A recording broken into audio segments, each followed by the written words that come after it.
Hello, welcome back to the Nook. I'm Daniel, and today I'll be reviewing this book here, Anna Karenina by Leo Tolstoy. So my experience with Tolstoy is one Christmas I received War and Peace, which is his biggest book. It's over 1,000 pages. This one here is pretty chunky, but it's only 800. So War and Peace was my first experience with Tolstoy, and then I read this book, Anna Karenina, and then I read some short stories. And I've probably read more Dostoevsky. I would say I prefer Dostoevsky overall. So the book Anna Karenina, just to get into it, it's about, well, first of all, okay, before I get into it, I'm sorry, I'm going to have to give a shout out to my mom because she gave me this beautiful edition as a gift for looking after the house while they were gone.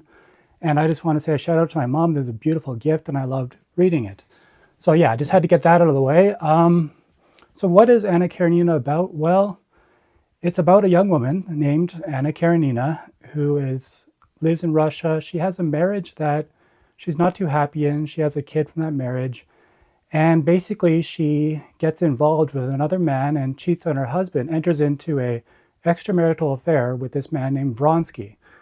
And right out of the gates, because of what's happening, because she's abandoning her marriage, and because Vronsky doesn't have the moral standards either about cheating, you kind of feel like they're scumbags. Like Anna and Vronsky, I couldn't stand them as characters because of what they were doing and the fact that they didn't feel a whole lot of guilt over it.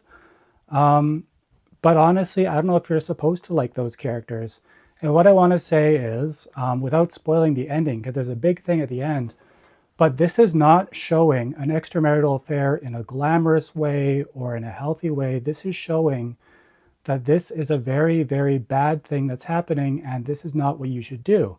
You see that Anna's actions and Vronsky's actions are not good, and it doesn't end well. And that's kind of what what Tolstoy was showing in this book, was that this does not end well. So what I like what characters do I like in this book? Well, there's a contrast because there's another character, a man named Levin, and Levin ends up falling in love with a young woman named Kitty. And what happens is, I don't know if it's a spoiler to say, but they end up in a relationship, they get married, and what you see with Levin and Kitty is a very healthy, good relationship, whereas Anna and Vronsky, it's toxic, and even though she left her husband for Vronsky, I mean, she and Vronsky they have a lot of problems too, and it doesn't really work out the way she thought it would.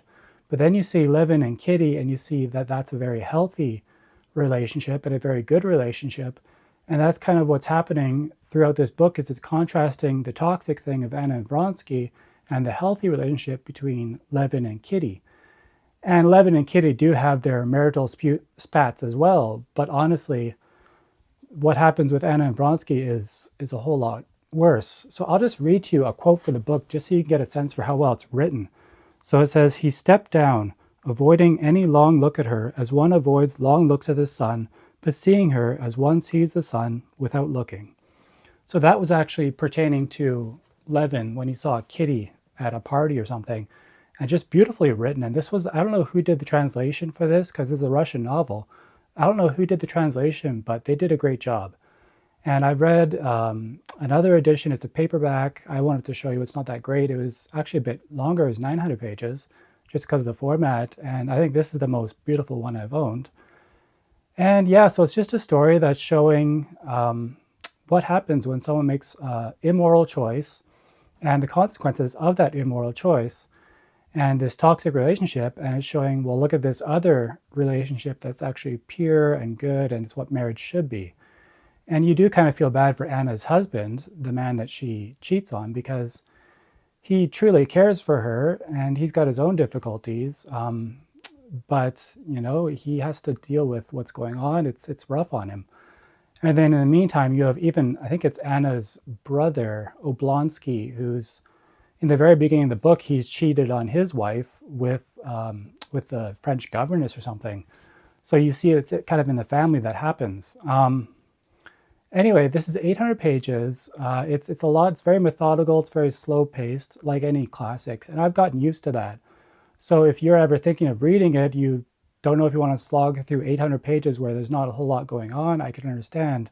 But I wouldn't say it's boring. I would say it's very well written. And what Tolstoy does well is craft his characters and craft a story And just the characters are very good. Like I said, I love Levin. He's my favorite. Levin and Kitty are great characters. There's some other good characters as well. It's just a really good story, and I highly recommend it. It's just a good, like I said, it's a good way of showing what morality, what an immoral lifestyle can do, how it can mess up your life, and seeing what a good relationship is like. So I highly recommend, if you want to start somewhere, you don't want to start with something as big as War and Peace, I would say definitely you could start with Anna Karenina, or you could start with any of his short stories. And yeah, there's not too much more I can say about it. I thought this would be a long video because it's such a big book, but I kind of touched on the main thing, the main themes of the book, the relationships. So I'm just going to say, if this looks like a book you might want to read, check it out. Or you could start with one of his short stories. He has one called The Cossacks.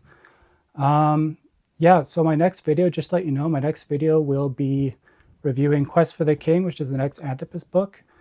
And I've finished the Anthropos series now, so I'll be giving my spoiler-free reviews for those books. And that's about all I can say about Anna Karenina, but thanks for watching, and please like and subscribe. And remember, you're always welcome at the Nook. Bye.